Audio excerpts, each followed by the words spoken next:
palpitante, trabalhador da última hora. E quando refletíamos sobre essa temática, nos deparamos com uma mensagem única no Evangelho segundo o Espiritismo, quando Kardec utiliza uma série de mensagens para analisar essa fala, essa colocação bíblica, os trabalhadores da última hora. A mensagem de Henri Heine. Ele faz uma análise completamente diferente de todos os outros textos que estão colocados nesse capítulo 20 do Evangelho segundo o Espiritismo. Ele faz uma relação do trabalhador de última hora com a questão da reencarnação e coloca uma ideia pontual: continuidade de trabalho. Ele diz que os trabalhadores de agora são os mesmos trabalhadores de ontem, que estão num processo de continuidade de trabalho. Ou seja, nós já vivenciamos e estagiamos a matéria religiosa. E agora estamos tendo uma oportunidade de retomar uma caminhada, numa continuidade.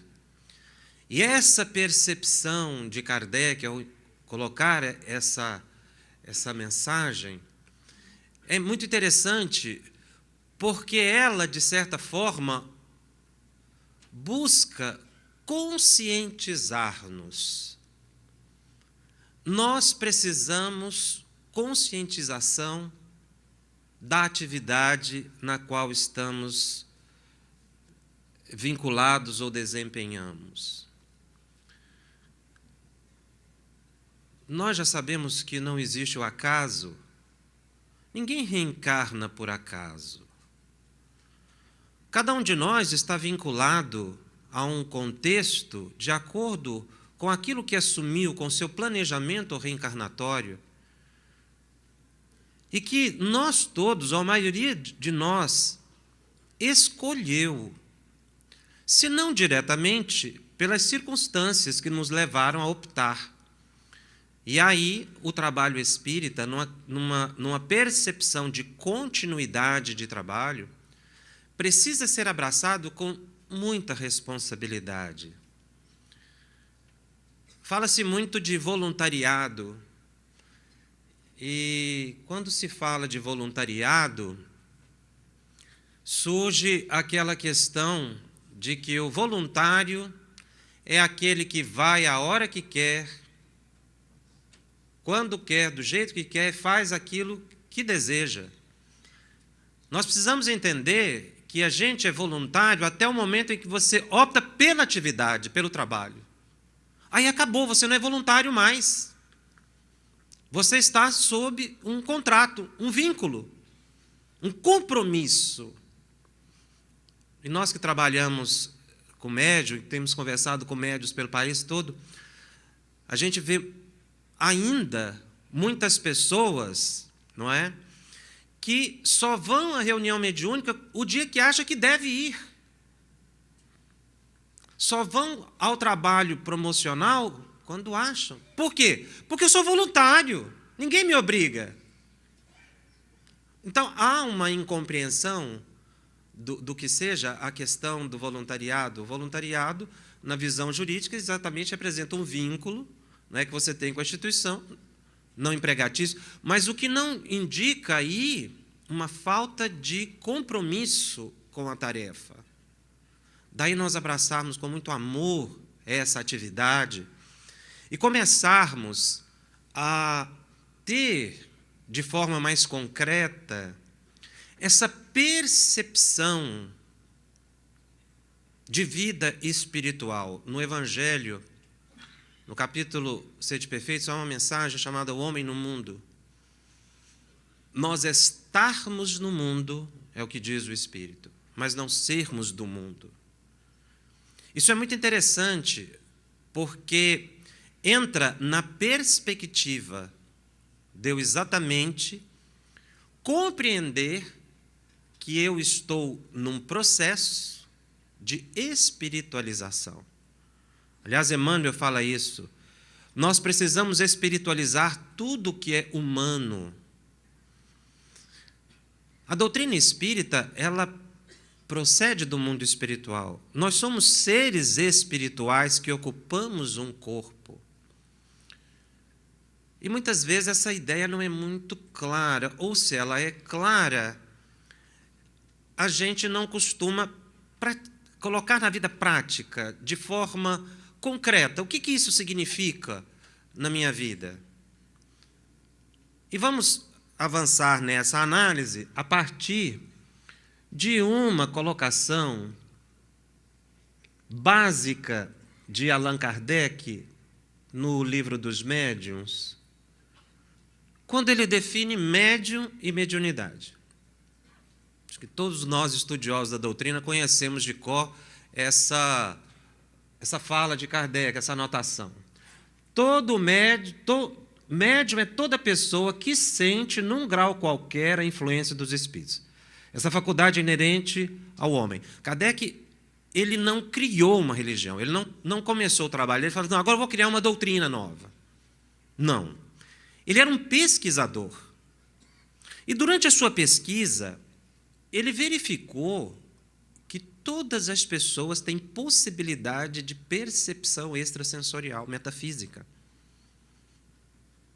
E que a palavra seria médium, meio, intermediação, de um plano para outro plano.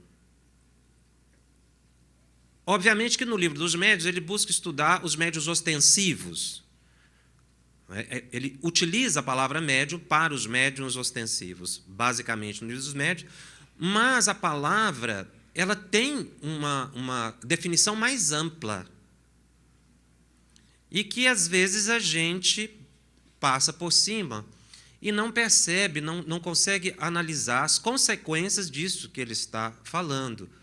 Porque, nesse processo de pesquisa, Kardec verificou que todas as pessoas, disse assim, raramente você não percebe o germe. Não é que não tem, às vezes você não percebe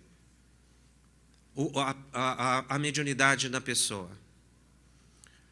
E veja bem, essa questão ela é muito importante ser estudada pelo movimento espírita, porque a maioria das pessoas, a maior parte da população, não é médium ostensivo. Apenas uma pequena parte. Embora, se a gente sair perguntando por aí, a gente vai ver que muita gente tem sonho premonitório, intuição de mãe. Você levanta de manhã e pensa assim, eu vou encontrar com certa pessoa e encontra. Você está do lado de uma pessoa e vai falar algo, ela fala primeiro. Quando se convive muito tempo, marido e mulher, então, não é? As mulheres, não é, têm uma percepção, aliás, o Chico fala isso, as mulheres são melhores médiuns do que os homens.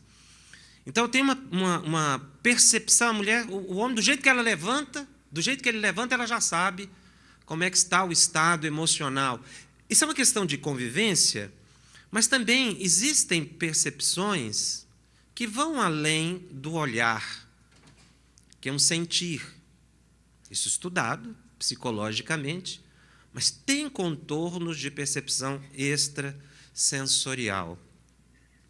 Então, Kardec observou essa faculdade. É claro, se a gente sair perguntando para as pessoas assim, quem acha que é médium? Deixa eu fazer essa enquete aqui. Não é? Vocês estão muito formais para um trabalho espírita. Levante a mão. Quem é médium ostensivo? Quem trabalha que é médium incorporação, psicografia, psicofonia? Levanta a mão. Não tenha vergonha, não. Pode levantar a mão. Muito bem. Então, os demais não se consideram médiuns ostensivos. Os esclarecedores levantaram as mãos? Não, né? Estão nesse grupo que não se considera. Muito bem. Quem aqui nunca teve uma percepção? Quem aqui não se considera médium nessa expressão de Kardec que nós colocamos? Puder voltar a imagem, por favor. essa faculdade, quem não se reconhece médium, quem nunca viu nada, não sentiu nada, eu não sei se aqui na região usam uma expressão assim, se considera uma pedra, uma porta, uma parede, eu não sei como é que vocês falam aqui na região. Quem é que é desse perfil? Levante a mão. Não tenha vergonha, pode levantar a mão. Olha, eu não vejo nada. Tem gente até que frequenta reunião mediúnica. Só isso. Não acreditem. Os outros, então, se consideram médios, mas não são médios ostensivos. Muito bem, parabéns, então, à minoria. Porque, geralmente, esses que levantam a mão, que dizem que porta, que tal, que não sei, são os mais iludidos. Então, graças a Deus, aqui em Santa Catarina, é a menor parte. A maior parte já está esclarecida. Tá, e daí? O problema é, e daí? Eu vou narrar um fato muito simples para sustentar a nossa análise. Um casal nos procurou, eles não são espíritas, e fizeram a seguinte pergunta: Jacobson, a esposa falando, eu via um espírito no apartamento que nós acabamos de adquirir e montar. Mudamos para lá, eu, esposo e o neném, a criancinha de berço. Eu vi um espírito alto, de capuz, uma roupa, né, preta, um chapéu, eu não vi o rosto dele, chapéu também preto, era uma figura apavorante. Ele caminhava pelo corredor do apartamento, eu vi ele perto do berço e eu ficava apavorada. Parece que quanto mais eu rezava, pior ficava, mais eu via aquele espírito. E eu contava para o meu esposo, estavam os dois na nossa frente, e ele, como do bom marido, assim, ela dizia, não acreditava em mim. Ele achava que eu estava ficando perturbada. Mas eu pedia para mudar, ele falou, não temos condição, compramos apartamento há pouco tempo, como é que nós vamos fazer? Então, eu comecei a observar uma mudança no comportamento dele. Eu conheço o casal, o esposo é uma pessoa dócil, realmente amável, e a esposa confirmava isso dentro de casa, o que também é uma coisa muito complicada e rara de acontecer.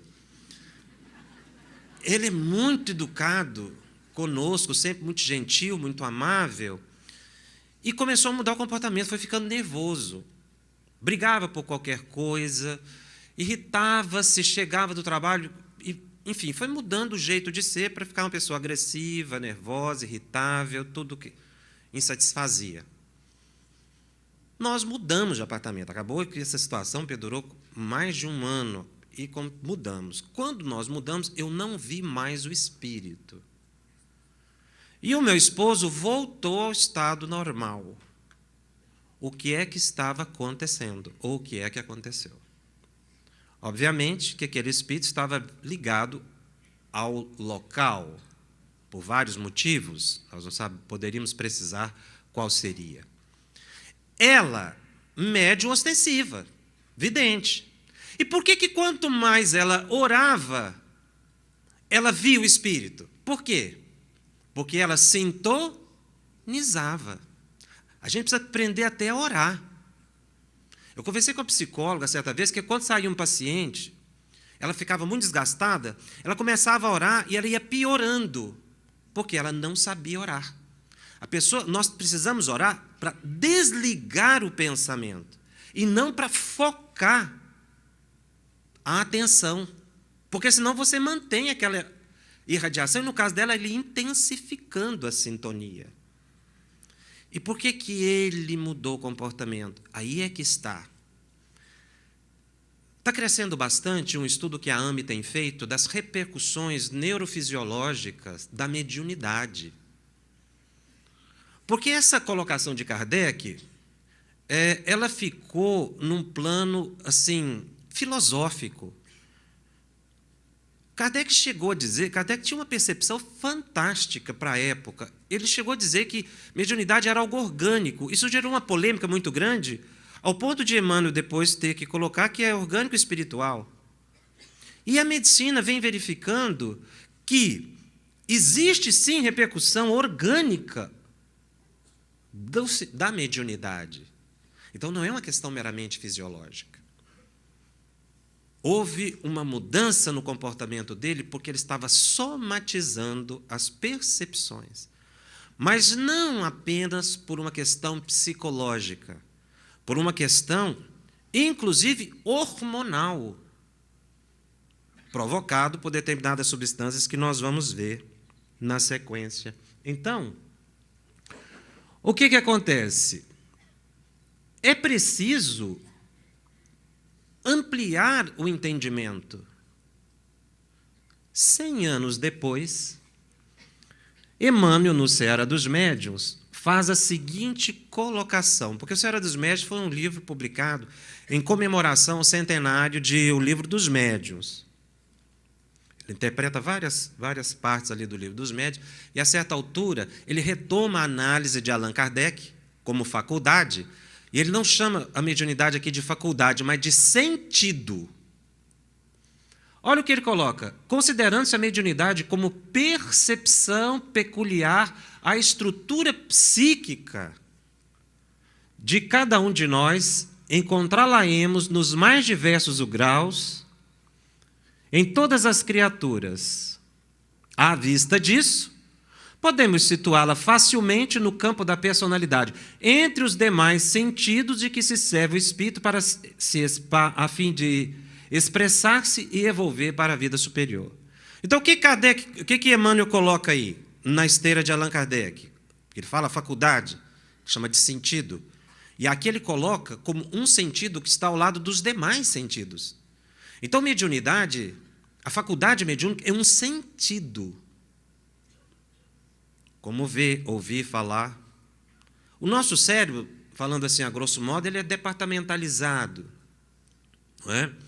Embora as conexões, uma região específica para processar cada percepção que se tem do mundo exterior, para que a alma tenha consciência do que está percebendo. Então, nós temos uma região neuroanatômica para processar as imagens visuais, o ouvido, a audição, não é?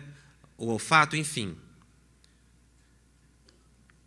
E André Luiz, aprofundando essa questão de sentido, um sentido a mais, chega a colocar uma região do cérebro também capaz de processar as imagens do plano espiritual. Ou seja, haveria, então, no cérebro, como os demais sentidos? Sim. Qual seria? A epífise. A epífise vem sendo estudada cada vez mais. Ele chama a glândula da mediunidade, da vida superior. Ou seja, pela epífise, há a assimilação das informações do mundo espiritual, e, a partir daí, o indivíduo toma consciência dela, ou a percebe, ou registra. Mas, Jacobson, eu tenho epífise, todo mundo tem epífise, mas isso não acontece comigo. E aí é que está. Porque acontece. Por que eu não percebo? Porque a gente não costuma prestar atenção nos nossos sentidos, a não ser que ocorra um ruído. Nós estamos sentados, vocês no caso, o tato está funcionando. Alguma coisa que os incomode, você vai perceber. O tato está ativo, a sensibilidade. Vocês estão me olhando prioritariamente, mas o nosso campo visual é mais amplo. A audição, então, é muito interessante, porque você ouve mais, a percepção auditiva, se tiver um ruído maior no ambiente, você vai perceber, mas prioritariamente vocês estão olhando para mim e me ouvindo, espero. Então, o que acontece? Como nós estamos focados em algo, a gente tende a não perceber o funcionamento ou a própria existência desse sistema, não é, sensorial que nós temos.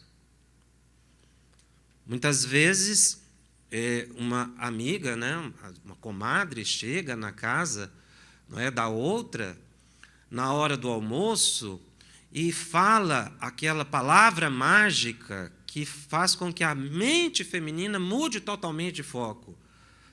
Minha amiga, eu tenho algo para te contar que é impressionante. Queima a panela. Muitas vezes, as mulheres dizem isso. Hoje alguns homens também, porque estão cozinhando. Mas veja bem, vai ver que queimou no outro dia. Aconteceu isso já com vocês? Acontece, é muito comum. O seu sistema de proteção fez com que a pessoa tirasse a mão da superfície quente e, porque estava distraída, só foi perceber depois, mas o que acontece? A mão, não é, foi retirada, você não ficou com a mão lá no local. E com a percepção mediúnica, então? Já que Emmanuel fala que é um sentido, estaria acontecendo o mesmo? Exatamente. A gente não presta atenção no sentido mediúnico. Inclusive os médiuns.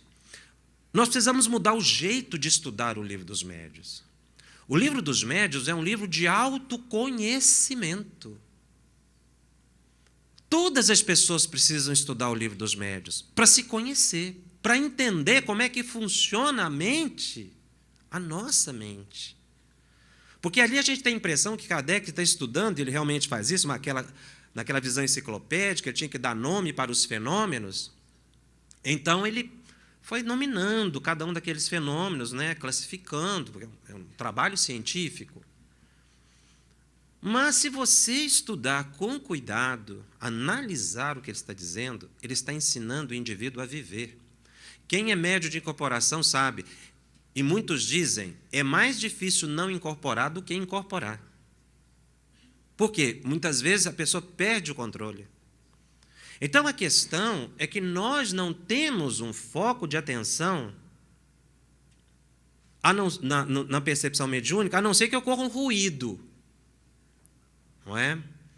Por exemplo, e aí esse exemplo é decorrente de uma pergunta que me fizeram, qual seria a prova mais concreta de que nós todos somos médiuns, estamos com uma percepção mediúnica ativa 24 horas, e não somente meia hora antes da reunião mediúnica, como muitos querem crer? Qual seria a prova mais concreta? Eu fiquei assim em silêncio com vocês alguns instantes. E aí a ideia, exatamente, de interação. Mas qual seria a prova mais concreta? As obsessões. Ninguém é imune à obsessão, independente de religião. Nós vamos para o centro para tomar o passe, fazer os estudos.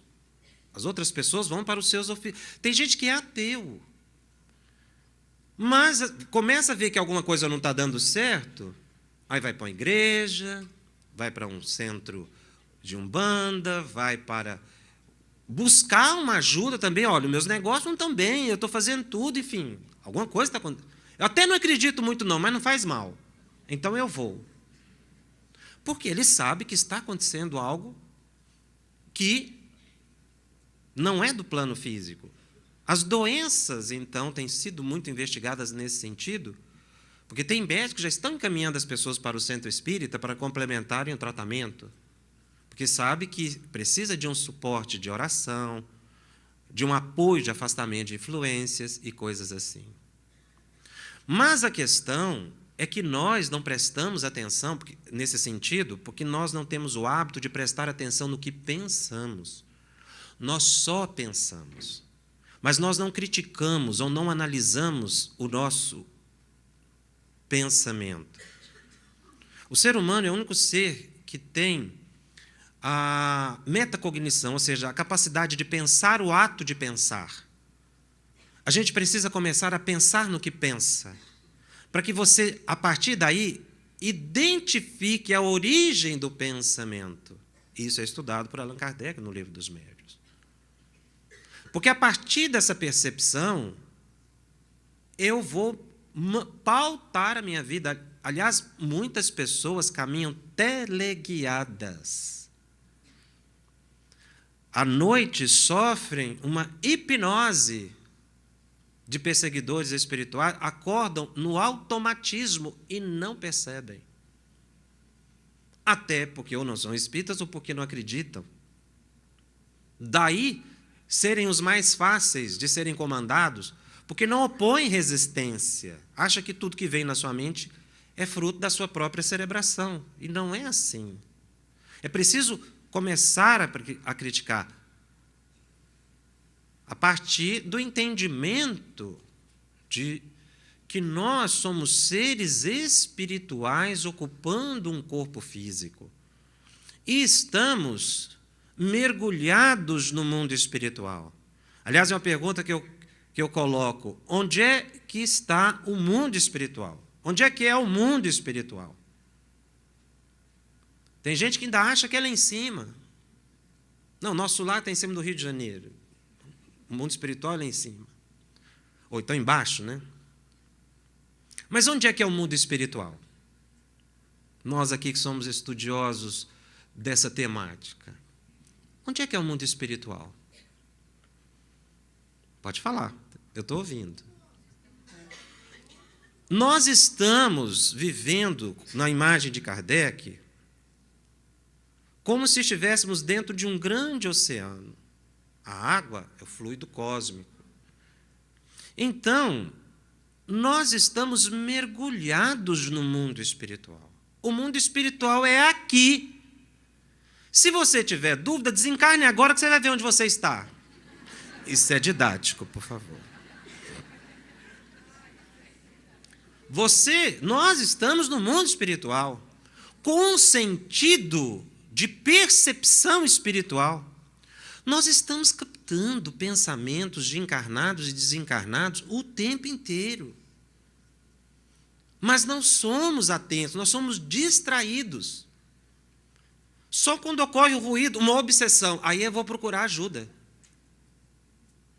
Ou seja, a percepção mediúnica, ela tem uma interferência tão grande na vida das pessoas, e aí estamos falando de todos, não somente os médiuns ostensivos, mais do que nós imaginamos. André Luiz diz, quando estuda a questão da aura, que nós caminhamos como se tivéssemos uma tela de televisão na cabeça. Agora, com essa questão de está diminuindo, né, as telas, você está com um tablet na cabeça. Todo mundo vê os seus pensamentos, os desencarnados. Graças a Deus. Porque talvez nem todos ficassem, não é, confortáveis sabendo que as outras pessoas estão vendo. Os encarnados estão vendo o que você está pensando. Ninguém quer seus pensamentos expostos em praça pública. Mas os desencarnados veem e são atraídos. Por isso é que nós temos as companhias espirituais. De acordo com o que Kardec chama de simpatia. A palavra simpatia, muito usada na obra da codificação, não tem esse conceito que às vezes a gente coloca popularmente, fulano é simpático, não é tão agradável. Não é nesse sentido. A definição fica bem clara no capítulo 28 do Evangelho, quando Kardec estuda, faz uma análise da prece para os anjos guardiães e espíritos protetores. Às vezes a gente não lê aquele preâmbulo. Aquele ali é uma aula, a gente precisa estudar aquele preâmbulo das preces do capítulo 28 do Evangelho. E quando ele fala exatamente dos espíritos protetores, ele diz o seguinte: nós temos 3 categorias de espíritos que nos acompanham. Um é o anjo guardião, que é sempre um espírito elevado que assumiu a responsabilidade da nossa condução aqui no plano físico. Nós temos espíritos familiares superiores que nos acompanham, às vezes tão evoluídos quanto o anjo guardião, não é? Então, nós temos espíritos familiares que nos auxiliam também. Então, toda família tem, né? Uns mais, outros menos, mas sempre tem alguém que é aquele amigo protetor.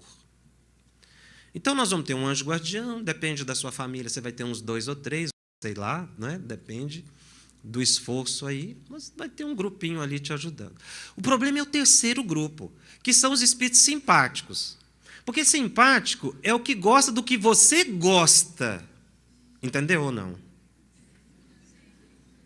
Ou seja, eles vão te acompanhar de acordo com os seus desejos. Aquilo que a pessoa cultiva.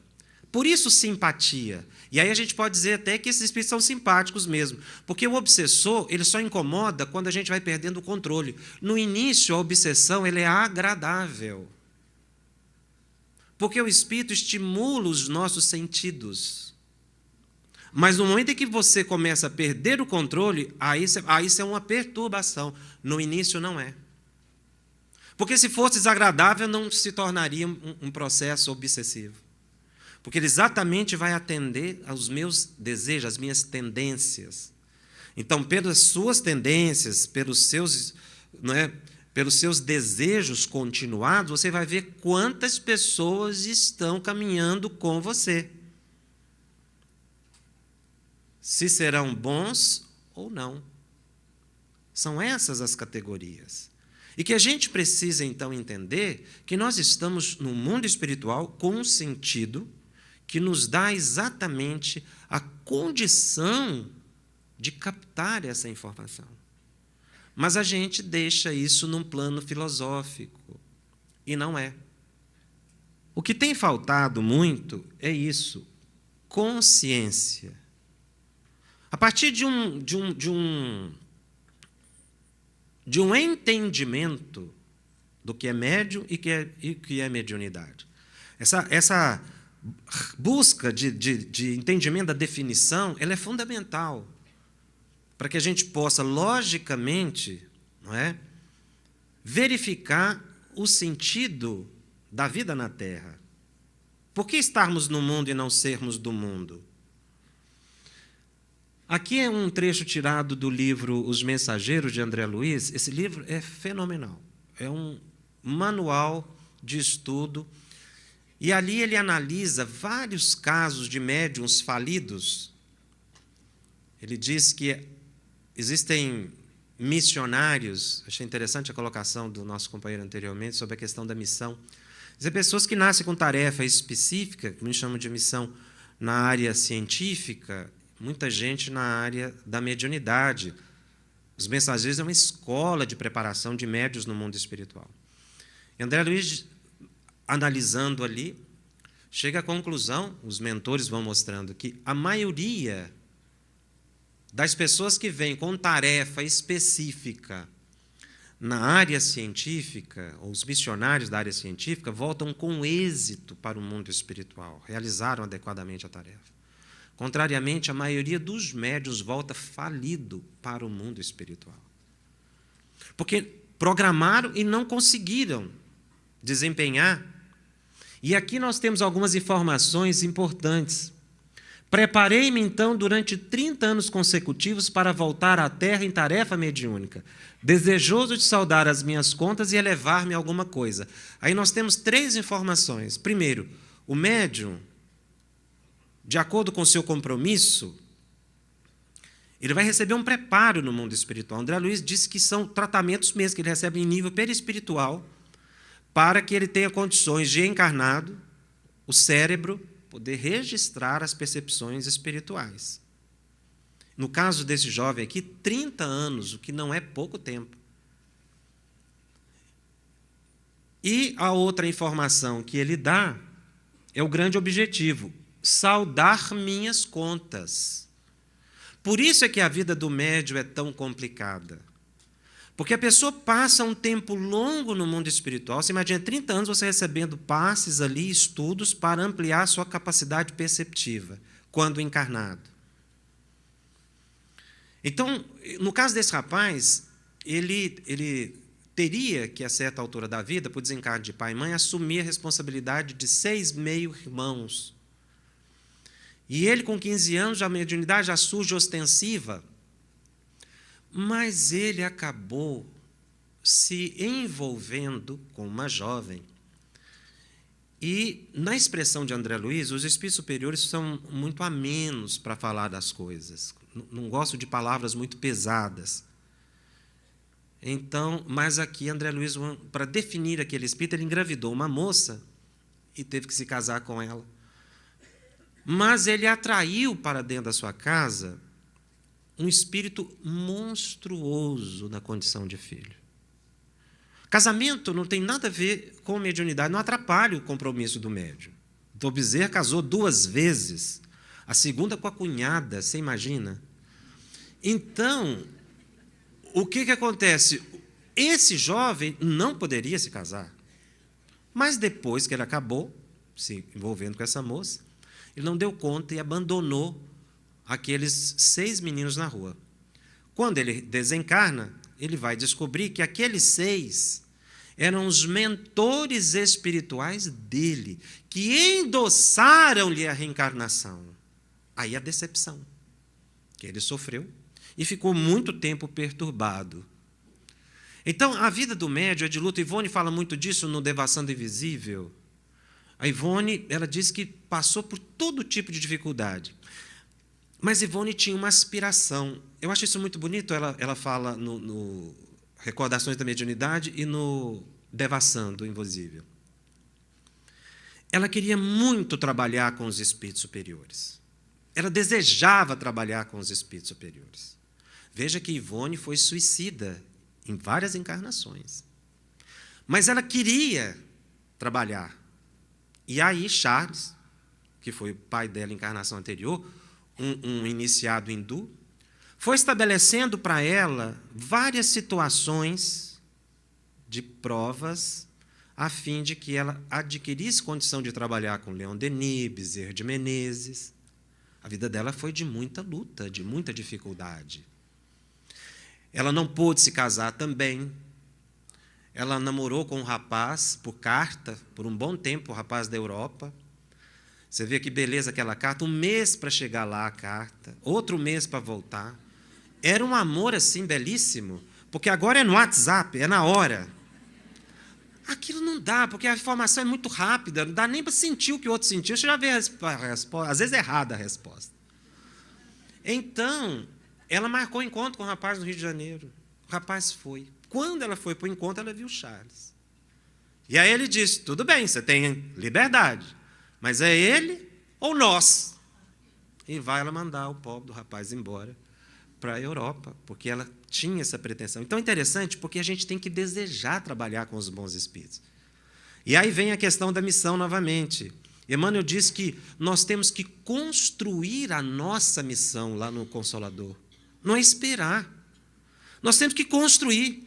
Nós podemos considerar a Ivone como uma médium vitoriosa na área da mediunidade, com obras únicas, mas ela construiu a própria missão à custa de sacrifício. E disse que de todas as dificuldades que lhe foram colocadas, das provas mais difíceis foi a do perdão.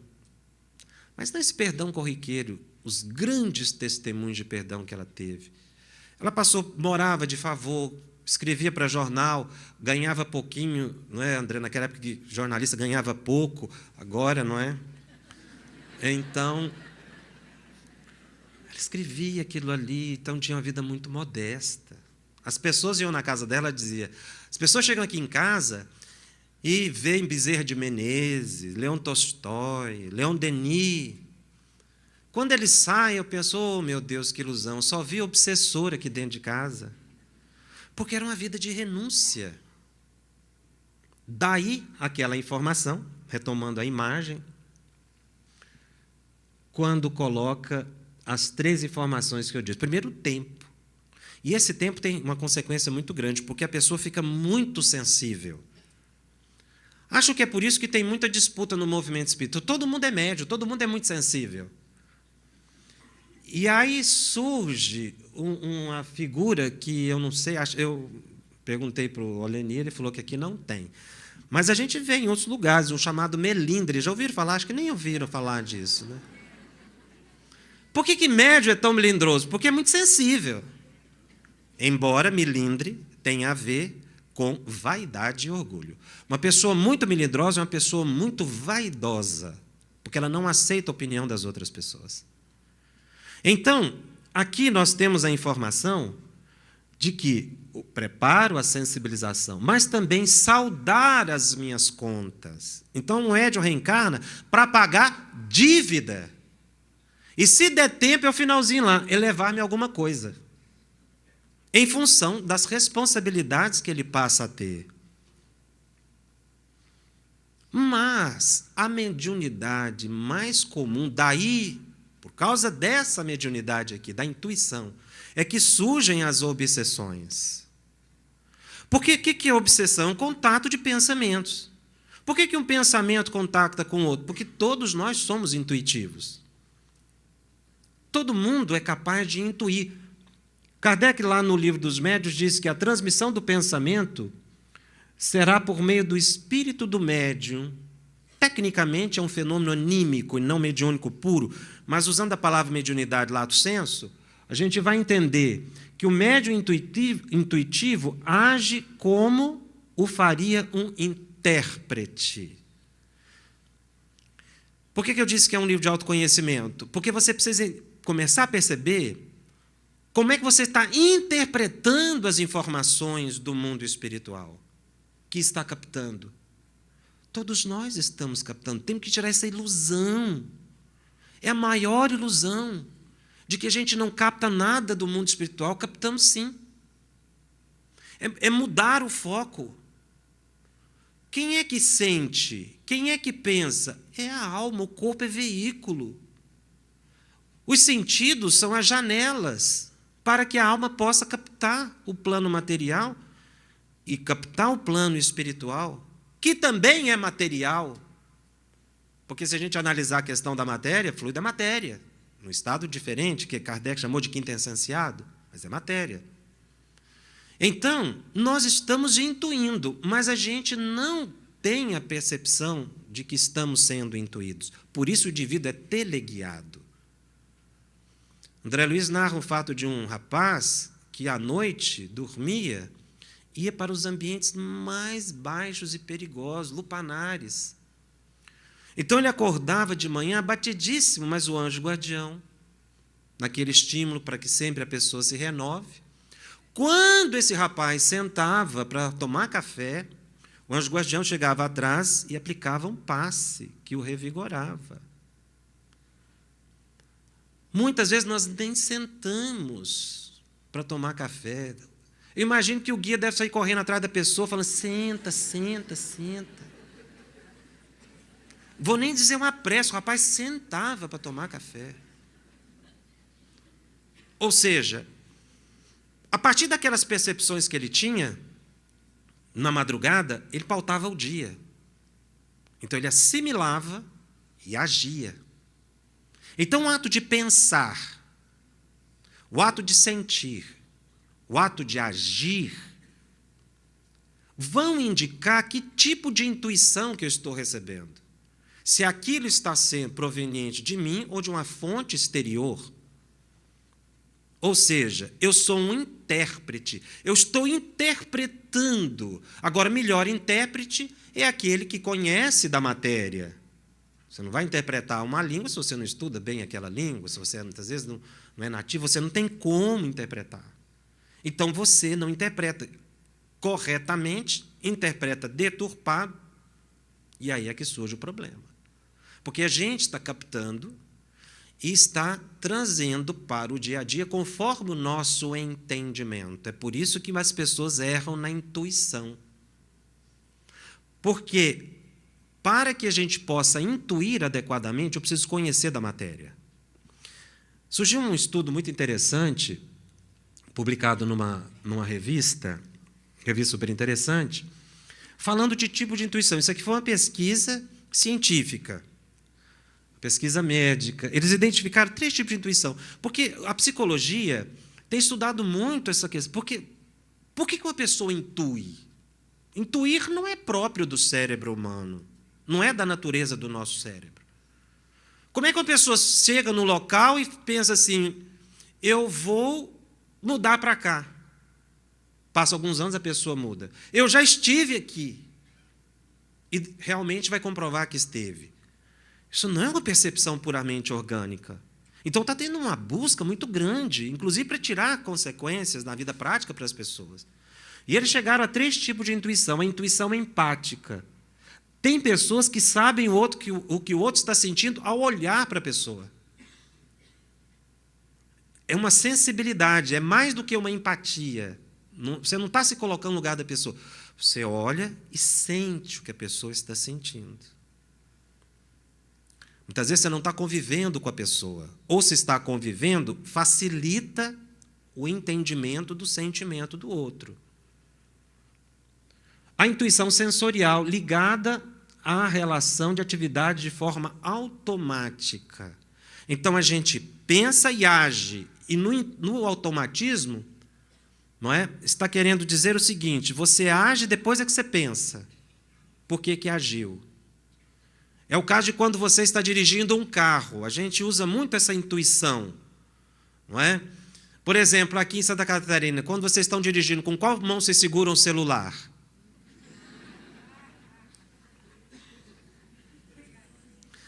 Essa risadinha foi porque você, né, não faz isso, que, aliás, está correto. Mas a intuição, ela está no nosso dia a dia mais do que nós percebemos. Você, quando vai estacionar um carro, você age mais por intuição do que propriamente pela razão. Se fosse racional o seu estacionamento, você tinha que descer do carro, pegar uma fita métrica, fazer uma medida da distância, um cálculo angular, para depois estacionar. Não é isso que a gente faz. O que a gente faz quando vai dirigir? Você está numa vaga, vem na mente assim: vai que dá. Às vezes não dá. Por que não dá? Porque você não tem experiência suficiente. Não é? Enfim, se você conhece de uma matéria, de um assunto, você intui melhor. Se você estuda a doutrina espírita, você é capaz de interpretar melhor o pensamento dos espíritos, do que eles querem, do que eles estão te informando. E aí, evitar processos obsessivos seríssimos. O 3º tipo, a intuição premonitória, percepção de eventos, fatos, acontecimentos futuros. A gente vê isso muito na reunião mediúnica, viu? O esclarecedor, a mediunidade do esclarecedor é a intuitiva. Por isso que eu brinquei no início, o esclarecedor levantou a mão na condição de médium ostensivo, muitos não se consideram. E é um engano. O médium esclarecedor, daí a palavra de André Luiz, a expressão, não é? Cunhada por André Luiz, médium esclarecedor, porque antes era doutrinador, não é? Depois esclarecedor, e ele coloca médium, porque a mediunidade dele é a intuição. E quando ele está num diálogo com o espírito, ele passa por isso aí, ó. Ele sente o que o espírito está sentindo. E aí aquela surge quase que uma clarividência. A intuição é tão clara que é como se ele visse. E a partir de um automatismo, você vai podendo dizer: vai chegar um espírito aqui, tal. Você foi intuído pelo espírito dirigente da reunião. É uma percepção que está conosco 24 horas por dia. Então, quando se diz que o indivíduo é médio o tempo inteiro, ele é médio o tempo inteiro. Por quê? Porque ele tem uma epífise, ele tem uma percepção extrasensorial, ele não desliga, você não desliga o sentido auditivo quando vai dormir. Que o digam as mães, ouvido de mãe é hiperseletivo. Menino chora, ela escuta, acorda. Por quê? Porque é um sentido que está funcionando. A mediunidade é a mesma coisa, o sentido mediúnico. Por isso que a gente precisa aprender a viver na condição de médium. Não é viver mediunizado, mas é entendendo que eu estou num contexto em que eu preciso me controlar mais, prestar mais atenção nos meus atos, para não agir no automatismo negativo. E prevenir, ou evitar, a questão das obsessões. Obsessão é um capítulo muito interessante estudado por Allan Kardec. Ele inova nessa questão do estudo da mente, porque estudar obsessão é estudar a mente humana, como ela funciona, ela é extremamente complexa, porque o nosso cérebro não age somente com os nossos pensamentos, mas há uma mistura de pensamentos e que a gente vai assimilando e não identificando. Por isso ele estuda bastante as obsessões, e retomando aqui uma definição simples que ele coloca também lá no Evangelho, e que, numa análise mais aprofundada, a gente vai ver algo mais do que ele diz. Ele coloca lá que quase sempre a obsessão exprime vingança que um espírito tira e que com frequência se radica nas relações que o obsidiado manteve com ele em precedente existência. Então, o que é obsessão? Vingança de um espírito, não é? Não é isso que a gente está lendo? E está ligada à relação do obsidiado com o obsessor de vida passada. Sempre. Sempre, pergunto a vocês? Não. Sempre ou não? Quase sempre. Então, existem situações obsessivas que não estão ligadas à vingança e nem a relações que o indivíduo teve com aquele espírito. E aí Kardec vem com a classificação que ela não é absoluta, porque obsessão é um processo. E como processo ele tem fases que não são claramente separáveis. Kardec ele busca um didatismo ao falar de obsessão simples, fascinação e subjugação, e depois André Luiz vem com o vampirismo. Isso, na verdade, é um processo que vai se intensificando e você não percebe os limites com clareza, conforme a disposição do encarnado. Então, existem espíritos oportunistas.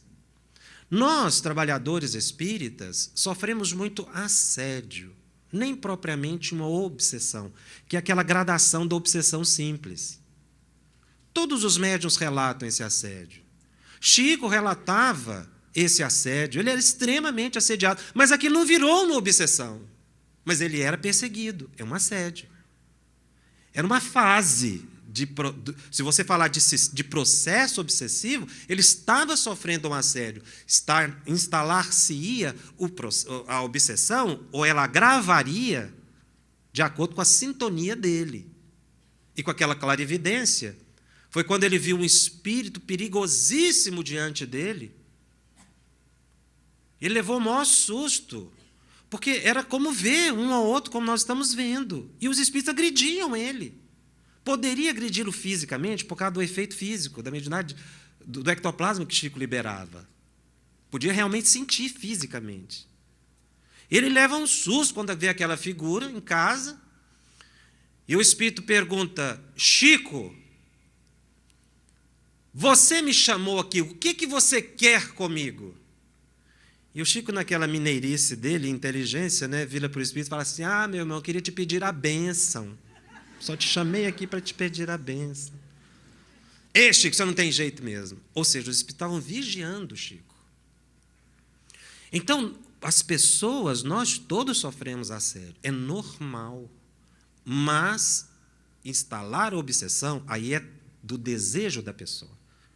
A obsessão simples se desvia pela prece, pela mudança de pensamento. Aí você vai falar: mas eu não sei se esse pensamento é de um espírito ou não. Aí você faz, então, a classificação que Kardec dá. Kardec dá uma dica para simplificar, porque realmente nós ocidentais não temos muito hábito de prestar atenção, de meditar, embora Emmanuel ensina isso, e nós vamos ver. Kardec dá uma dica simples. Você faz assim, ó. Não importa muito se é coisa da sua cabeça ou se é de um espírito que está te intuindo ou inspirando. Você põe um básico. É ruim? Não faço. Não importa a fonte, se é de você ou de outro. É bom? Eu faço. Por isso é que ele coloca que a caridade é a salvação. Não é? Ou seja, eu tenho que passar pelo fio da caridade. Vai causar o prejuízo a mim ou a outro, enfim. Então, isso é uma coisa positiva. Parar de achar que tudo que nós sofremos na vida é ruim. Nós precisamos mudar. Ouvi uma palestra certa vez, o expositor criou uma imagem que eu nunca esqueci, eu era muito jovem. Aquilo me chamou muita atenção. Ele diz assim: às vezes a gente vai caminhando por uma calçada e não vê um galho de árvore passando pela calçada e bate o rosto naquele galho e cai ao chão e quebra alguns dentes. Aquilo pode ser uma coisa ruim ou boa. Depende do ponto de vista. Você pode levantar, xingar a árvore, xingar o dono da árvore, xingar o prefeito porque não podou a árvore. Aquilo é uma coisa ruim, foi ruim para você. Mas você poderia ter levantado e dado uma olhada, uma sacudida e falar assim, não, graças a Deus, quebrei só alguns dentes, não quebrei o pescoço. Então aquilo foi uma coisa boa. Porque te fez ver a vida com outros olhos. Então a gente começa a mudar o padrão de sintonia. E essa oposição, permitida pela metacognição, ou seja, pensar o ato de pensar, nos dá proteção. Porque aqueles que não têm assim só agem, são os teleguiados. E aí entra no grau mais perigoso de obsessão, que Allan Kardec fala que são as fascinações. Pior do que a subjugação. Fascinação é uma graduação de subjugação. Fascinação também é subjugação. Por isso que eu falei que é um processo. A colocação de Kardec é didática, né? Aqueles momentos, porque ele estava estudando. A subjugação, a pessoa está claramente obsidiada, então ela vai buscar uma ajuda. A obsessão simples, você afasta, ou a pessoa vai buscar ajuda na subjugação, a família leva. Na obsessão simples, você muda o pensamento. Mas a fascinação, não. Porque a fascinação, o indivíduo não se aceita obsidiado, porque foi criada uma ilusão de tal modo, a partir dos desejos da pessoa, que ele acha que tudo aquilo é proveniente da vontade dele. Primeira coisa que ele faz quando começa a receber uma orientação é o isolamento. Kardec estuda no Livro dos Médiuns um médium que psicografa um espírito que não é, e não aceita orientação. Isso também acontece. Mas e para o grosso da população, a maior parte da população? Sofre fascinação imensamente. A gente vê pessoas que a família inteira fala para ele, não faça esse negócio, não abra essa empresa, a pessoa abre, vai à falência e leva a família inteira. A pessoa, de repente, levanta pela manhã, olha no espelho e diz assim, eu estou lindo.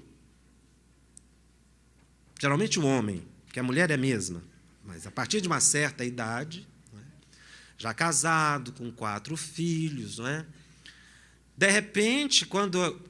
Antigamente a gente falava 50 anos, mas agora 50 anos é menino, né? Mudou o parâmetro. Então, a pessoa mais assim, de repente fala assim, não, eu tenho que recuperar a minha vida, eu vou buscar a minha alma gêmea. Aí vai buscar a alma gêmea, deixa as outras gemendo dentro de casa.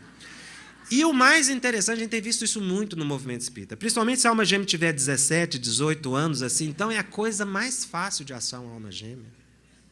Porque ele está numa ilusão. Foi-lhe criada essa ilusão e ele gostou, ele aceitou.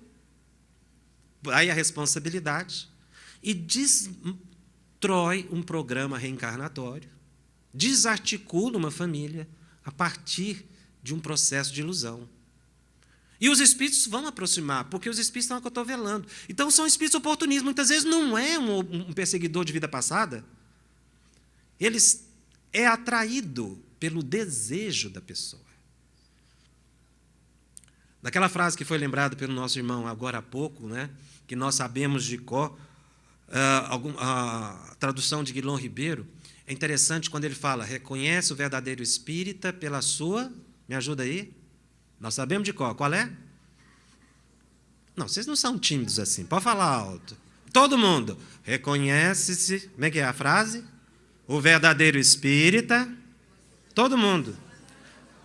Então, daqui a pouco vocês vão dormir. Pela sua moral e pelos esforços que emprega para domar as suas más tendências. Essa palavra domar sempre me chamou muito a atenção. Eu até fui no francês para ver se era domar. A palavra é domar mesmo. Toda vez que eu leio essa frase, eu me lembro de uma parábola dos Upanishads, que é um livro da teologia hindu, muito interessante, de um cocheiro que recebe uma pessoa, né, que entra ali na carruagem, e ele, empolgado na viagem, começa a bater 2 parelhas de animais, batendo e correndo, colocando em risco a carruagem, não é, o passageiro. E aí, de repente, a certa altura, ele ouve uma voz falando assim, baixinho, para. Mas ele não importa, ele continua chicoteando os animais, chicoteando e correndo. Daí a pouco ele ouve pela segunda vez, um pouco mais forte, aquela fala: para.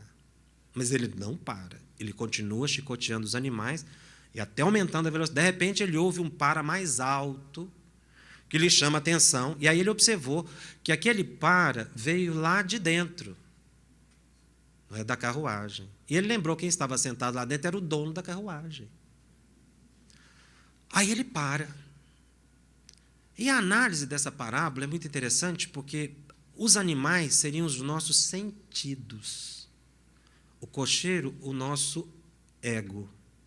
O passageiro, a alma. E, obviamente, a carruagem, o nosso corpo. Então, a gente precisa parar de chicotear os nossos sentidos, os nossos desejos, que é o que eles trabalham bastante. E a gente chicoteia os nossos desejos e entra num plano de invigilância. Invigilância não é só pensar o mal, é deixar de pensar o bem. Quando a gente se preocupa demais com os nossos problemas, nós estamos sendo invigilantes, porque nós estamos fazendo uma pausa para intuir a resposta. O Evangelho segundo o Espiritismo dá uma explicação fantástica nesse sentido, um exemplo, como que uma parábola também que Kardec coloca, e que nós lembramos, quando lá no capítulo da prece fala que a pessoa estava no deserto, e aí toma um caminho orientado por um espírito bom e encontra água, não é? Kardec analisa, se ele é uma pessoa que tem uma compreensão de espiritualidade, ele vai dizer, foi um anjo bom que me trouxe aqui, mais ou menos assim, com as minhas palavras. Se ele é uma pessoa que não tem, fala, não, foi a minha sorte. Então, Kardec está mostrando que a intuição está muito mais presente, só que a gente precisa prestar atenção. E nesse processo de controlar os nossos impulsos, os nossos desejos, parar, não deixar que o nosso ego tome conta pela vaidade, pelo orgulho, pela imposição de ideias, pela vontade de destaque, de prevalecer, por não guardar mágoa por muito tempo, porque é normal no nosso estágio evolutivo a gente ficar nervoso, se irritar, sentir mágoa.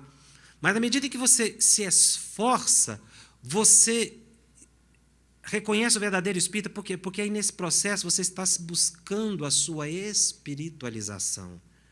Está havendo uma conquista de um outro sentido, um amadurecimento de um outro sentido. Só para finalizar essa etapa do nosso estudo, que nós vamos para o intervalo, o pessoal da coordenação, acho que estou no horário, não? E aí a gente vai continuar esse tema, depois do almoço, vocês recomeçam comigo.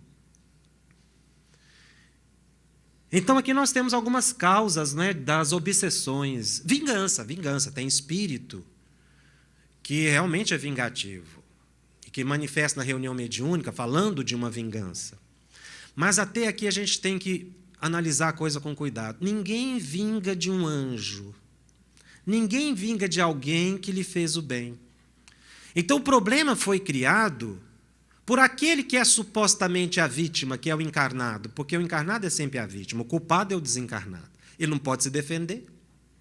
Ele fala através da boca de um médium, então ele é sempre o culpado. A gente parte dessa premissa. Mas é um processo de vingança, houve uma relação bilateral.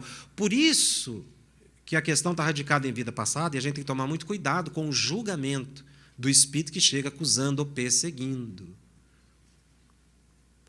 A outra questão é o desejo de fazer o mal. Existem espíritos que não gostam realmente do bem.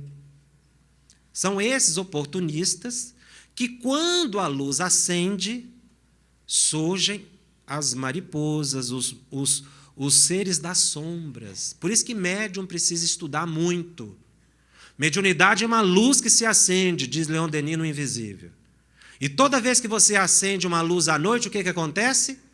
Vêm os animais, os seres da noite.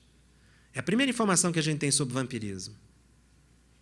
Ou seja, nesse processo, se o médium tem a sua percepção ampliada, mas ele não se respalda no conhecimento que lhe dê condições de ser um bom intérprete da intuição que recebe no dia a dia, ele acaba por se perturbar. Inveja nossa, inveja dos espíritos, do nosso esforço. Então, são os oportunistas que... Agora, eles vão te assediar.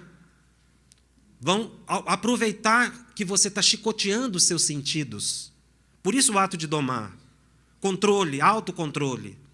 Se você não tem autocontrole, se bebe demais, se usa as forças genéticas em desequilíbrio, se você tem todo um descuido de comportamento, você vai dar oportunidade dessas entidades invejosas e ciumentas. O ciúme, então, é um problema sério. Há um caso narrado por André Luiz, delicadíssimo. Eu acho muito difícil para se analisar e vivenciar, que é um tipo de obsessão de uma mulher que descobriu que o marido estava com outra mulher. Processo de traição dentro de casa. Ela conhecia e, obviamente, que a mente da esposa traída estava pensando naquela mulher permanentemente, o que é normal. Só que, quando ela pensava, ela foi plasmando a imagem daquela mulher. E nós temos que entender que, no mundo espiritual, quando a gente fala de fluido, não é como a gente pensa aqui. A gente pensa, é um ato de pensar que está no nosso cérebro, que passa. No mundo espiritual não é assim. O nosso pensamento, ele toma vida. O que quer dizer? Ele se corporifica com uma carga magnética de emoção. É uma imagem mental, mas ela tem vitalidade, porque eu estou irradiando ali a minha vitalidade, meu fluido vital está indo ali, e aquela figura mental que eu crio vai me obsidiar, por causa do campo magnético. Eu estabeleci uma sintonia. André Luiz fica preocupadíssimo com aquela senhora, e ele pergunta como é que ela poderia sair dessa faixa de obsessão, porque aí virou um ciclo, uma ideia fixa, né? Monoideísmo, ou seja, ela estava se permanecendo obsidiada por ela mesma, porque não era um mero pensamento, era uma imagem corporificada. André Luiz viu a imagem da mulher. E aí a resposta do mentor é impressionante. Daí eu achar muito grave e merecer bastante reflexão.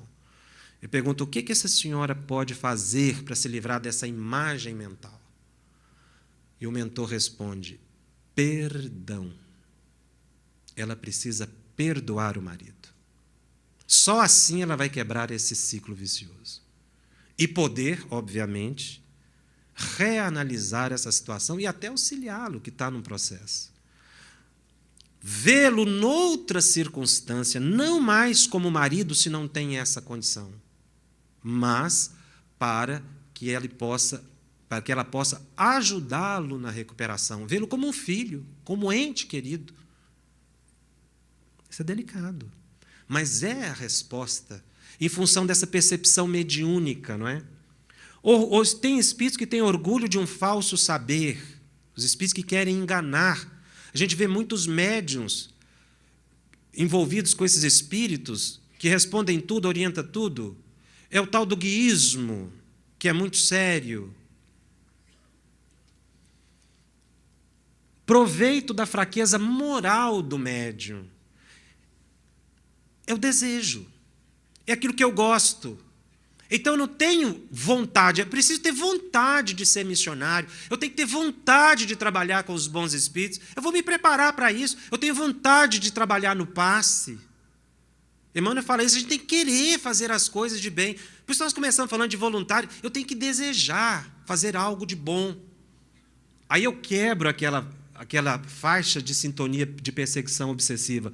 Tem espíritos que têm inimizade do espiritismo, só por você ser trabalhador, já tem inimigo. Nós vivemos uma guerra constante, mas não nos faltam as armas. Emmanuel diz, qual é o capacete que nos dá proteção? A esperança. Se você coloca a esperança na mente, você quebra essas ondas, essas irradiações, essas faixas mentais e modifica. Aí você se mantém em equilíbrio. Porque somos seres mediúnicos, somos almas ocupando um corpo físico. Melindre.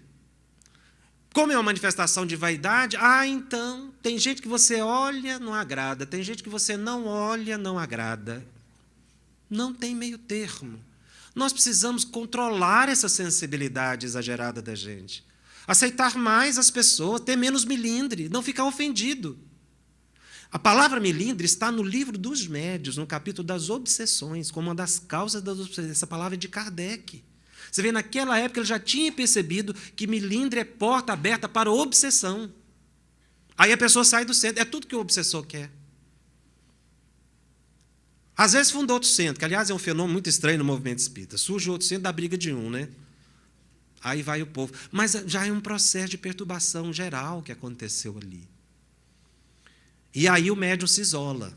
A pessoa se isola. É aquela pessoa que você está dando um conselho e ela não quer. Falando das pessoas que estão sofrendo fascinação. Muitas pessoas vão para o suicídio em processos de fascinação. Não percebem. Porque estão ali numa hipnose constante, a ideia é repetitiva, a ideia repete e repete, aí adicionado por vários fatores. Por isso que a obsessão não tira a responsabilidade do obsidiado, dizer-se obsidiado, não tira a responsabilidade do enfermo, porque o obsessor usa os recursos que a pessoa oferece. Então existem vários fatores, mas ali naquele momento de fragilidade emocional, o obsessor aproxima a depressão, que vai conduzir a um suicídio, assassinatos, crimes. Quantas pessoas no automatismo matam a outra e depois fala, nossa, eu não queria ter feito isso. Briga no trânsito. A violência, a pessoa explode em violência, é um automatismo da intuição. Você recebeu a intuição, agrida, responda. É uma intuição. Pode não ser uma intuição, foi o que eu falei, a experiência do indivíduo é que vai mostrar. Mas como é que ele vai conseguir saber? Eu não tenho vontade de agredir, não é da minha natureza agredir as pessoas. Eu sou uma pessoa calma. E, de repente, vem um impulso agressivo. É muito provável, se você não tem uma percepção clara, que aquilo seja influência. Não estou dizendo que é 100%. Mas não importa. Não agrida. Perdoe, eu quero ficar guardando a mágoa. Perdoe. Porque aí eu estou apurando o meu sentido mediúnico. Eu estou buscando uma vivência de espiritualidade e vou traduzir aquela intuição de outra forma. Eu não vou agir naquele nível de percepção, de intuição automática, no automatismo. Vem e eu faço. Eu tenho que parar. Por que eu estou nervoso? Por que eu estou irritado? Eu devo agir racionalmente. A situação é grave, mas será que é assim? Deixa eu olhar de fora o problema. São exercícios mentais que vão nos dando condição de autoconhecimento, de autocontrole. Por que eu estou guardando tanto tempo essa raiva? Justifica?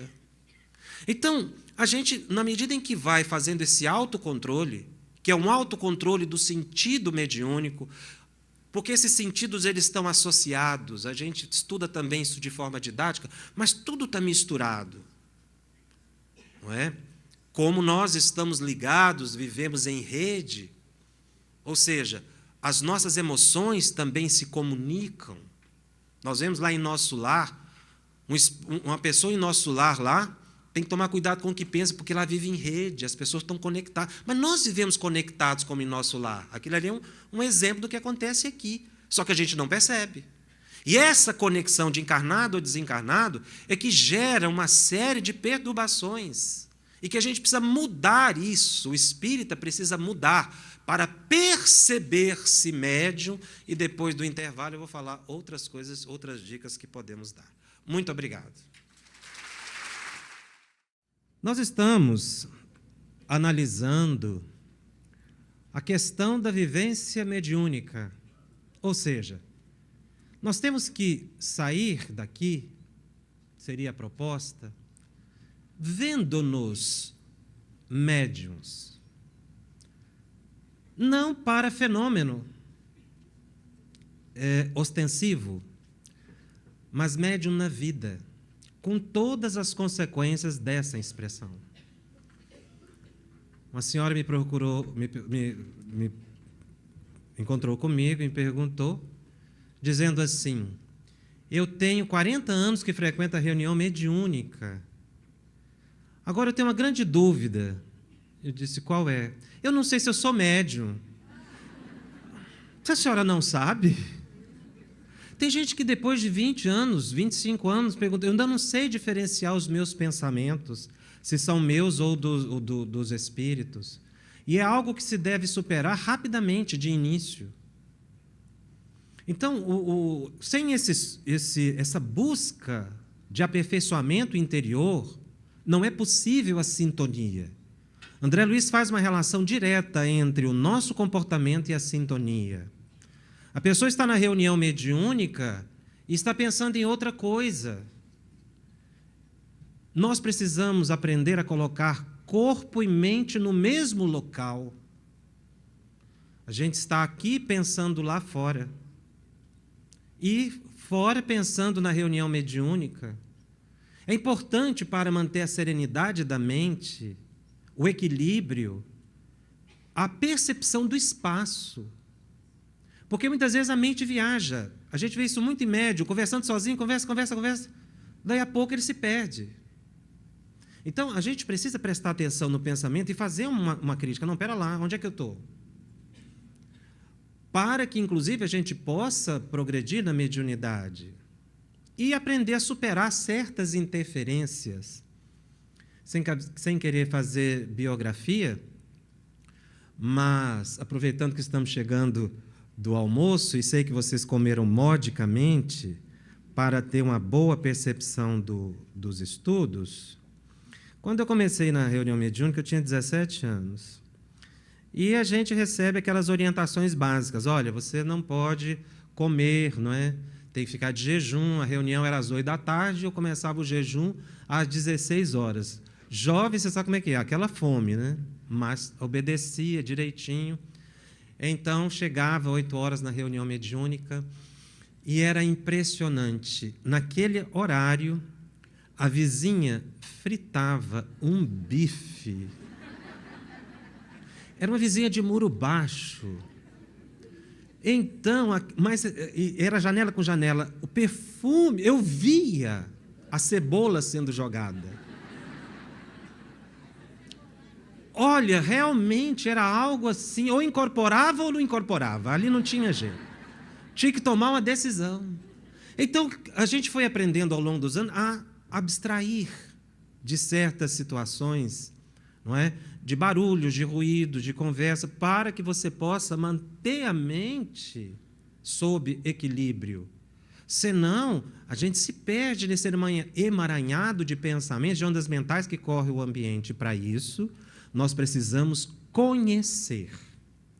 Intuição se desenvolve pela prática, como toda mediunidade, mas tem que ser calcada no conhecimento. Não é o intérprete? Como é que eu vou saber interpretar se eu não sei a matéria? O espírito pode querer me inspirar para falar de determinado tema na área médica. Se eu não conhecer nada de medicina, ele vai estar do meu lado, projetando o pensamento, eu não vou ser capaz de interpretar, porque eu não tenho um substrato que lhe dê condições para a comunicação. Então, muitos médiuns têm dificuldade dessa captação, porque a intuição é a base, inclusive, não só para as obsessões, como a gente comentava, mas é o primeiro momento para você entrar em transe, na incorporação, na psicografia. Não é? Eu estou usando a palavra incorporação, e no livro eu utilizei a palavra psicofonia. Algumas pessoas me pediram para falar um pouquinho rapidamente do livro. O livro foi uma pesquisa que nós fizemos em toda a coleção André Luiz, e anotamos tudo o que ele fala de psicofonia, só psicofonia, porque é a mediunidade mais comum, a que mais se popularizou. Kardec estudou muito a psicografia. Lá, ele, inclusive, chama a mediunidade de médium falante, né?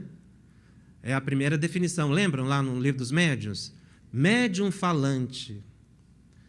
Toda vez que eu leio essa palavra, eu lembro do Chico. O Chico era de uma beleza.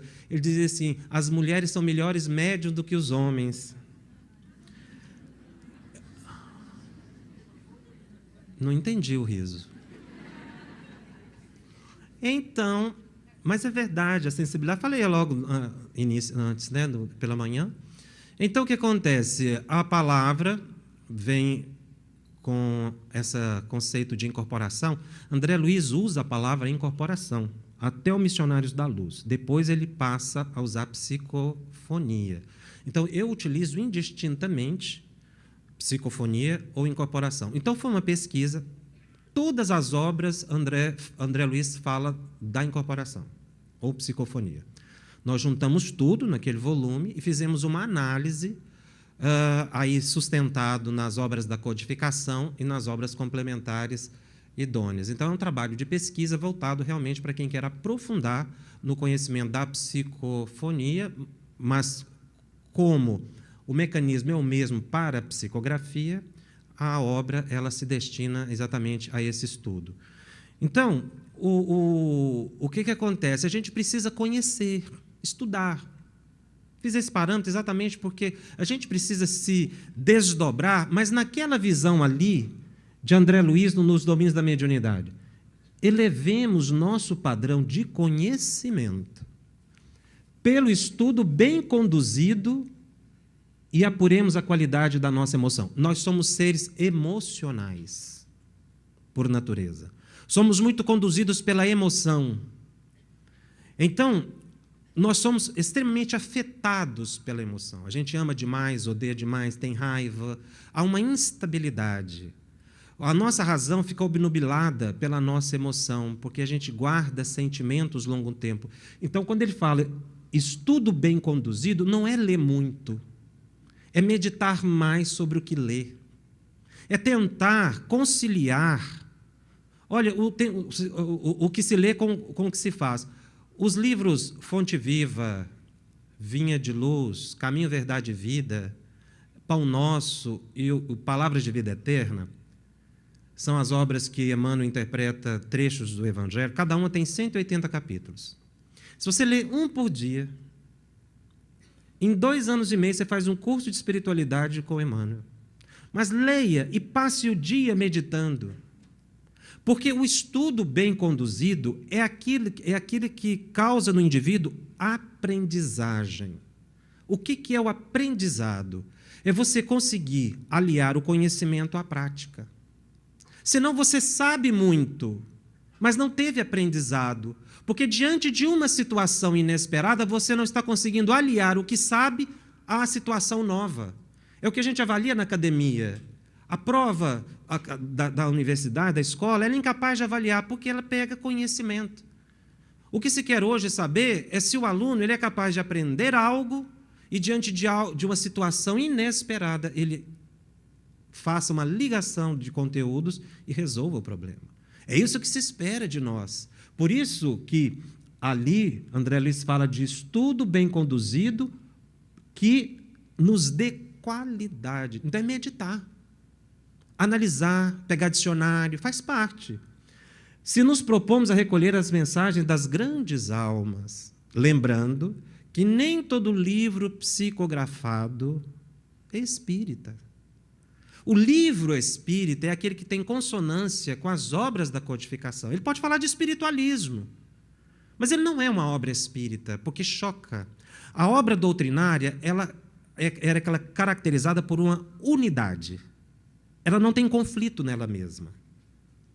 Se uma obra conflita, ela não traz aquela harmonia. Nós vemos médiuns que recebem uma obra e falam que essa obra inova o espiritismo. É uma obra. Kardec usou o princípio da universalidade do ensino dos espíritos, ou seja, aquilo que os espíritos compreendem na faixa que nós estamos, ou que podem nos informar, a partir de Jesus, a vida dele. Todos os espíritos têm uma opinião só, cada um fala de um jeitinho, mas é uma ideia única. Quando vem uma ideia divergente, você vê que ela não procede de uma fonte comum. E o estudo bem conduzido também, eu falei que ia contar o caso daquela senhora. A senhora realmente chegou para mim com uma confusão imensa, porque falta base, faltou meditar. Tem gente que gosta de estudar sozinho, não é bom.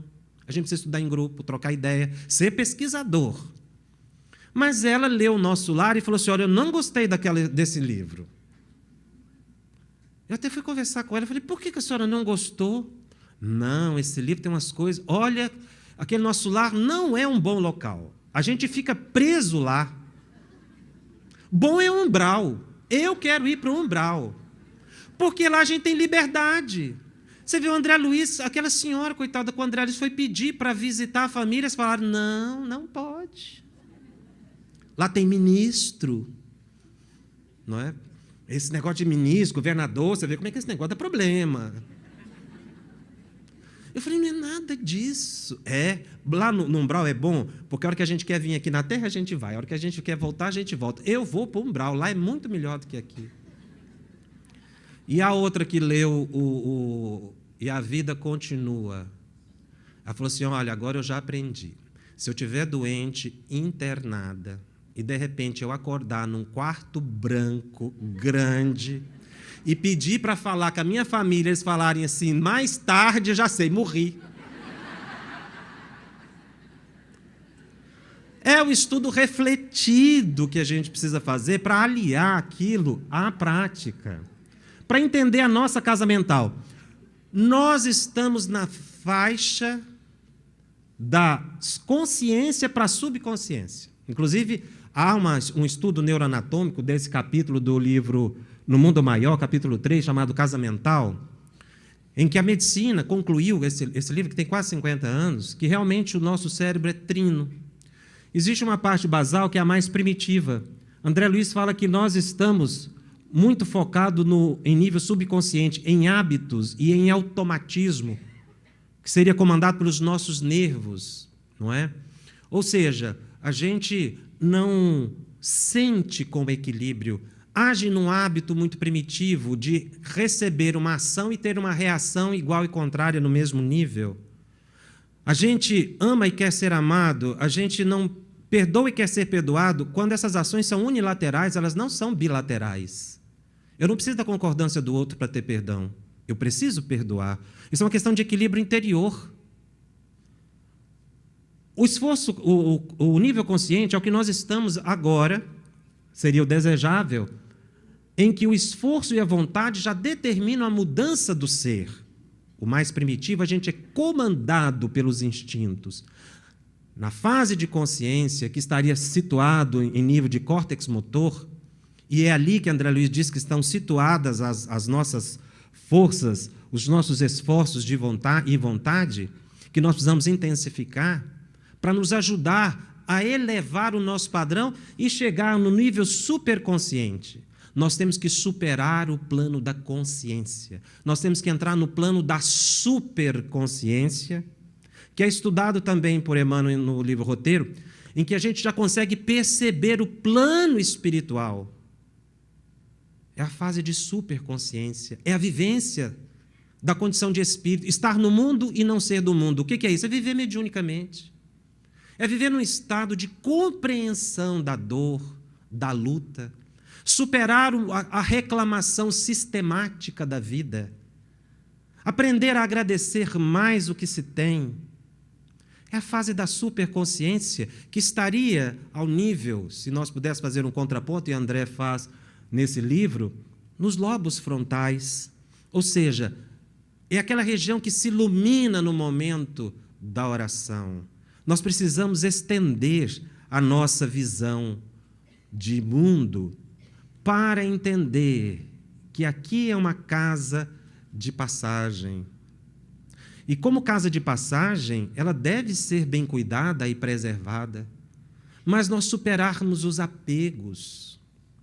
Há uma questão muito interessante que é estudada por André Luiz no livro do Missionários da Luz, Desenvolvimento Mediúnico, capítulo 3, que ele fala da recidiva obsessiva.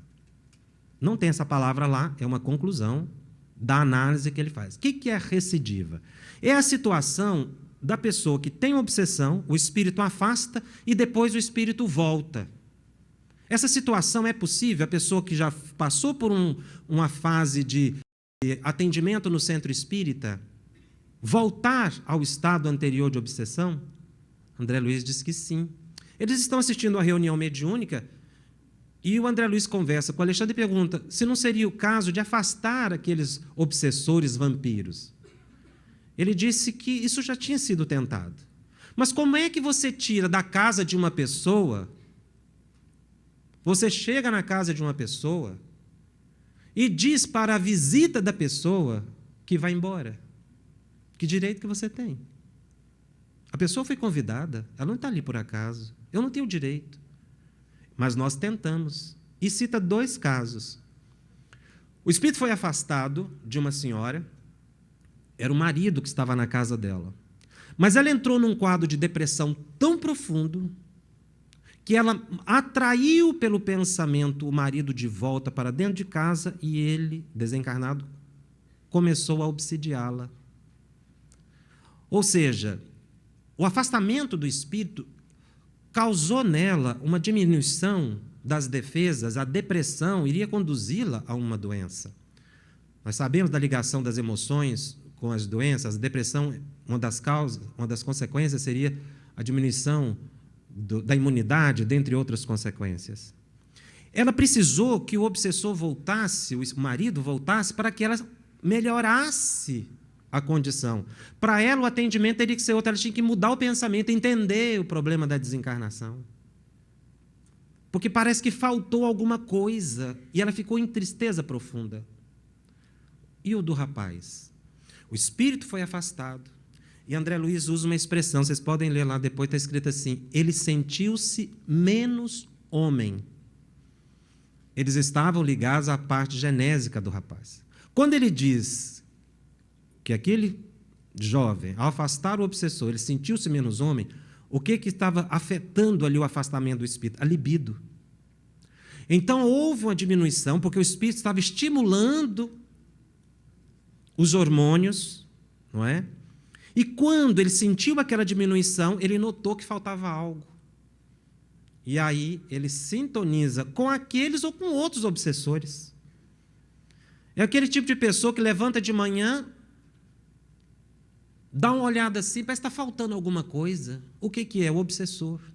A pessoa está tão acostumada num estado de semi-obsessão, se nós pudéssemos dizer assim, nesse grau, que ela atrai de volta. Por isso é que a questão da desobsessão é a mudança de pensamento do encarnado. O foco não tem que ser o espírito, tem que ser o encarnado. Precisa mudar.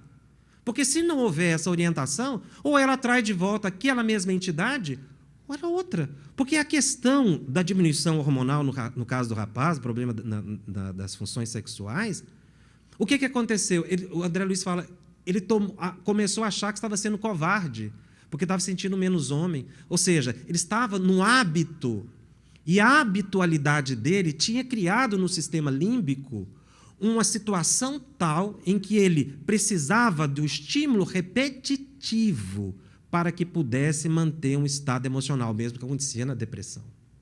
Então, a questão do conhecimento, que precisa ser nosso e repassado, é muito sério. Mas conhecimento de doutrina, e entender que nós temos que caminhar para a fase do superconsciente.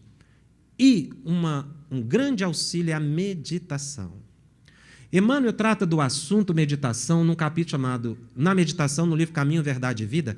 Ele dá um roteiro, uma técnica. Algumas pessoas falaram comigo sobre essa questão de pensamento, de reconhecer pensamento.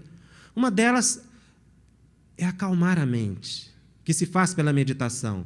E ele coloca lá, essa palavra de Emmanuel, textuais, vem a um lugar à parte no país de ti mesmo, a fim de repousar um pouco. Afasta. Você pode estar até num ambiente assim, mas procura se isolar. E depois? Esquece as fronteiras sociais, os controles domésticos, as incompreensões dos parentes, os assuntos difíceis, os problemas inquietantes, as ideias inferiores. Não adianta, você vai ficar 10 minutos ali. Um amigo meu falou assim, esse negócio de meditação não dá certo. Porque eu fecho o olho lá no quarto, assim, entram todos os meus credores, e eu tenho muitos. Não é essa a função. Eles têm que ficar do lado de fora mesmo. Porque com essa pausa, você vai se harmonizar.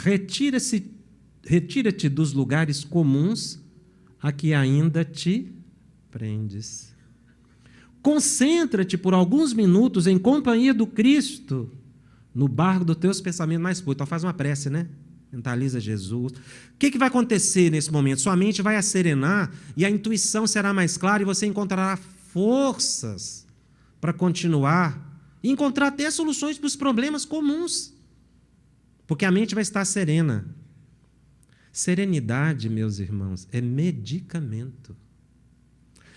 Isso de natureza física, porque as nossas emoções descontroladas desarranjam os nossos sistemas orgânicos, o tempo não permite um aprofundamento, o cardiovascular, então, dos mais sensíveis, o imunológico, os hormônios são muito afetados pelas nossas emoções. Essa oração, essa calma que você cria interior, porque o nosso equilíbrio tem que ser interior. Aí nós vamos conseguir agir com caridade. Quando eu falo caridade, eu preciso recordar a extraordinária pergunta de Allan Kardec, no Livro dos Espíritos, 886. Quem lembra a pergunta? Qual o verdadeiro sentido da palavra caridade como entendia Jesus? Olha o que Kardec estava perguntando. Foi uma pergunta, sim, ele não queria saber nem a opinião dos espíritos que estavam ali orientando, não. Qual o entendimento da palavra caridade? A resposta é excepcional. Benevolência para com todos, indulgência para com as imperfeições dos outros e perdão das ofensas. Todas as vezes que se fala em caridade na doutrina, é a caridade relacional. É a caridade no relacionamento. Benevolência, indulgência e perdão. Por isso é que todas as nossas ações devem estar subordinadas à caridade. O que eu vou fazer está pautado na caridade, na benevolência, na indulgência. Na viagem que eu mencionei de Kardec em 1860 e... Qual é o ano? Esqueci. 1862. Muito bem. No discurso que ele faz em Lyon e Bordeaux, ele diz o seguinte, ele chega a um certo ponto que ele diz assim, fora da caridade não há espírita verdadeiro. Olha o que Kardec coloca para nós. Fora da caridade não existe espírita verdadeiro. Textuais, é uma expressão, uma colocação. Kardec deve ter criado o maior problema, né? A doutrina estava começando, tinha 5 anos, e ele me sai com essa num dos discursos mais famosos. Ele já queria que as pessoas vissem a doutrina de forma diferente. Mas eu estou falando de quê? Benevolência, indulgência e perdão. Então, fora da indulgência, da benevolência e do perdão, não existe o espírita verdadeiro. Por isso é que ele coloca lá, naquele trecho que eu li, o esforço. A gente tem que se esforçar. Eu não vou conseguir sair benevolente da noite para o dia. Sair perdoando. Mas eu preciso fazer o quê? Me esforçar. Uma senhora conversou comigo uns 40 minutos, quando ela terminou, estávamos os dois chorando. Eu fiquei com tanta dó dela, do problema que ela tinha passado, e a certa altura eu me lembrei de perguntar quando é que aquilo tinha acontecido. E ela disse, há 40 anos. Eu falei, eu não acredito que eu estou chorando por um problema mas eu sofri tanto. A gente não desliga, porque fica focado, porque não perdoa, porque não esquece. Eu perdoo, mas não quero ver nunca mais. E adquirir sabedoria e disciplina. Esse trecho de Emmanuel é fantástico. Ele diz assim, admitido a construções de ordem superior, o médium, agora vocês estão entendendo que esse médium aí é todos nós. Porque a gente pensa, não, é só para aquele pessoal que vai lá incorporar uma vez por semana no centro. Nada disso. É convidado ao discernimento e à disciplina. Disciplina não é algo exterior, é interior. Eu preciso aceitar a disciplina. Por isso, o célebre diálogo de Chico com Emmanuel, quando ele disse que queria o jovem trabalhar com os espíritos superiores na evangelização, e Emmanuel diz 3 coisas. Ele fala primeira disciplina, segunda disciplina, terceira disciplina. Ele não estava falando de comportamento exterior, mas de emoção. É preciso ter um autocontrole. A disciplina tem que ser algo que se aceita, não é imposta. A disciplina liberta. Só estão nos presídios aqueles que feriram as leis. quem feriu a lei são os indisciplinados. Onde é que está escrita a lei de Deus? Na nossa consciência. Portanto, quando eu firo a lei de Deus, eu me prendo ou me liberto? Eu me prendo, eu não me liberto. Por isso é que a disciplina liberta. Ela não nos constrange. E aí eu vou saber vencer o tudo querer e o tudo fazer. A gente quer tudo. Quer atender a tudo. A gente não estabelece essa disciplina do tudo querer e tudo fazer. A gente quer tudo e quer fazer tudo. E quer ter equilíbrio. Aí é complicado. Não é? Um dia um presidente de centro, no encerramento de uma reunião, acho que ele estava meio nervoso, sei lá. Ele falou assim, olha, eu quero falar para vocês, médiuns, que vocês não são normais. Eu levei um susto, porque eu achei que a gente era normal. Mas depois eu fui entender o que ele está querendo dizer. Ele estava querendo falar disso aqui. A gente é normal. Mas temos uma visão transcendente. Eu converso muito com jovens sobre esse assunto. Os jovens têm que ir para as festas, para o cinema, têm que namorar. Mas muitos jovens, com muita sensibilidade, passam mal nesses locais. Então, alguns ficam angustiados, se afastam. O que fazer? Controle mental, desviar o pensamento. Claro que ele deve evitar os ambientes perigosos, aqueles locais de vibração mais densas. Ele pode estar em todo lugar, mas deve evitar o tudo querer e o tudo fazer, que leva a um processo de perturbação. Vencermos o personalismo, que aí sim é aquela situação em que a pessoa só tem um destaque, ela mesma. Enquanto um trabalhador da mediunidade empresta ouvido a histórias que lisonjeiam a esfera pessoal, fazendo disso condição para trabalhar, quer dizer que ainda adota o personalismo inferior e o fenômeno acima do trabalho a benefício do próximo. Ou seja, o personalismo ele é exatamente a minha vontade de imposição. Os médiuns que querem se impor criam um nicho de domínio, um micropoder que é estudado, inclusive, por Michel Foucault. Ou seja, eu passo a dominar uma pequena coletividade. Essa coletividade também gosta de ser dominada, porque é ótimo alguém falar para a gente o que fazer. E para encerrar, no nosso esforço, nós vamos chegar ao nível de perfeição. Capítulo do Evangelho, sede perfeitos. Porque a gente acha essa questão de transformação muito complexa, e é mesmo. Demanda uma luta interior. Mas todos nós estamos fadados a vencer. O destino é o progresso. E com isso nós vamos atingir a perfeição. E aí nós vamos lá encontrar no Evangelho em que consiste essa perfeição, que é o que todos buscamos.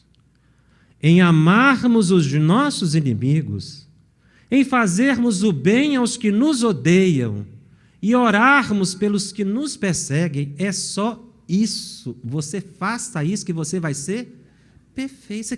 A pessoa fica criando muito problema, achando que é difícil a perfeição. Não é. Não é difícil ser perfeito. Só precisa entrar em meditação profunda, isolado do mundo. Não. É só você fazer aquilo ali, ó. Aí a perfeição chega. Obrigado.